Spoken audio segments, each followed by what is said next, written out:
Begin at 6 with the Miramar Hotel project and the possibility of delays. More issues could put the brakes on the Montecito Beachside Resort. News Channel 3 senior reporter John Palmentary joins us live. And John, appeals were just filed that could throw this project back up in the air again.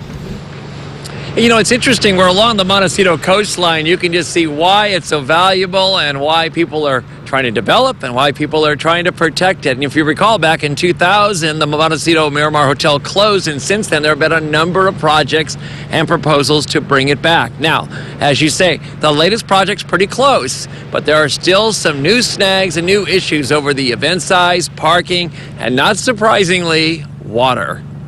I think the whole town in general, including the community, would probably enjoy seeing that developed and would look forward to the finish.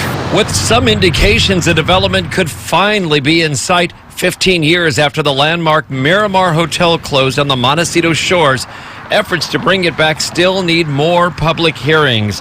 The recent Montecito Planning Commission approval had conditions, and now it faces 2 appeals. Have they analyzed it enough over 15 years? They've beat it to death.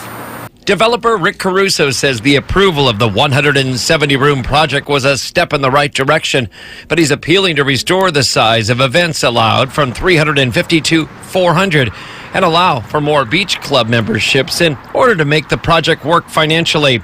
A neighbor had other issues, including parking impacts and water use. If you're not familiar with the latest version of the Miramar project, along Jameson Lane on the fence, there's some overview drawings and also some illustrations have been hung that give you an idea of what the Miramar project might look like.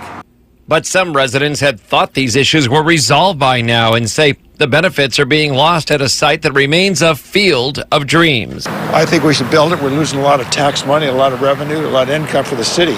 We really need to get it done. I'd love to see it back in action. It was so much fun years ago, and it's such a shame and such an eyesore. But it really would be wonderful. Somebody has to give a little bit, I think. A special hearing on the issues raised will be held in front of the Board of Supervisors in the coming weeks. And what's interesting about this water issue is even though there has been some built-in components to save water in the project and there's an allotment set aside for the Miramar project if it goes through, now there's a line in there saying there's really no guarantee that water will be available. We'll see how that comes into play when this appeal is heard, and we're told it will likely not be heard before April. Reporting live along the Montecito coastline this evening, John Palmentary, News Channel 3.